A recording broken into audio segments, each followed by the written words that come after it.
오브타이 저녁 부동산 뉴스와 경기도 하락률 탑5 시작합니다. 첫 번째 뉴스입니다. 집값 1년 새 51억에서 38억으로 13억 투 강남서 나왔다라는 기사네요. 지난 한 달간 하락 금액이 큰 단지들이 주로 강남 서초에 몰려있다는 내용입니다. 구체적으로 가장 큰 낙폭을 기록한 대치동 개포우성 1단지는 1년 만에 무려 13억이나 떨어졌다고 하네요. 2위, 3위는 모두 반포자이에서 12억, 8억씩 각각 떨어졌다고 합니다.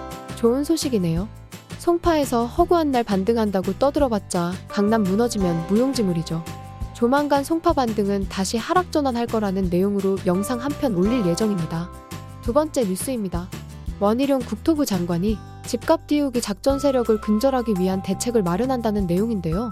저는 이 헤드라인 보고 깜짝 놀랐답니다. 보통은 쉬쉬하는 작전 세력이라는 표현을 다른 사람도 아닌 국토부 장관이 썼다는 겁니다.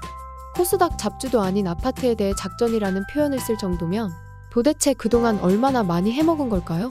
이번 대책에서는 신고가 신고 후 계약 취소하는 수법에 대해서 등기 여부를 표시하는 방지책도 나왔습니다. 이런 의심 거래는 서초 강남에서 50건 정도로 가장 많았다고 하네요. 강남 가격만 띄우면 다들 순식간에 서울과 경기도 전체가 호가를 올리니 아주 대놓고 작전을 한 거겠지요. 지금도 송파에서 고가 거래 나오는 것 중 상당수가 자전거래로 의심이 됩니다. 집값으로 온 국민이 고통스러워하는 만큼 사기에 준해서 엄벌해야 합니다. 마지막 뉴스입니다. 미국의 금융과 부동산이 불안하다고 합니다. IMF는 미국의 성장률이 0.5%포인트 하락할 거라 예상했는데요. 금리 인상으로 미국 중소은행들이 취약해지고 부동산도 떨어지고 있다고 합니다. 특히 상업용 부동산은 공실률이 치솟아 문제가 되고 있다고 하는데요. 샌프란시스코 오피스 공실률은 코로나 전보다 무려 5배가 넘게 올랐다고 합니다. 미국 부동산이 다시 하락하는데 한국만 오를 수는 없겠죠? 그럼 이제부터 오늘의 경기도 매매가 하락률 탑5 시작하겠습니다. 5위는 분당의 한솔마을 주공에서 나왔습니다. 17평이 중개거래로 5억 5,500에 거래되었네요. 이전 고가는 9억 6,500이었는데요. 42% 하락했습니다. 정자동 최고 학군지도 대세 하락을 거스를 순 없나 봅니다. 다음 4위는 안양 만안구에서 나왔습니다. 레미안 안양 메가트리아 34평이 3억 2천에 거래되었는데요. 이전 고가 5억 7,500 대비 44% 떨어졌네요. 길만 건너면 평촌인데 요즘은 이런저런 입지 따지지 않고 하락하는 것 같습니다.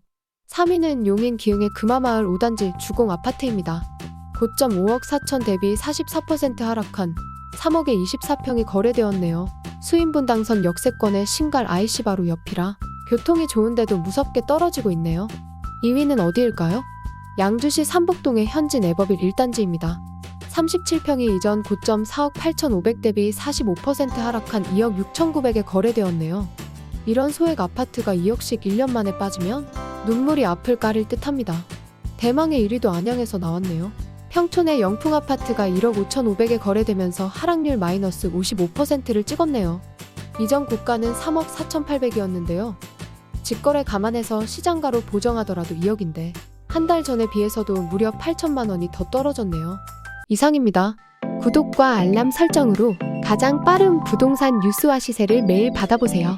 그럼 오늘도 오붓한 하루 되세요.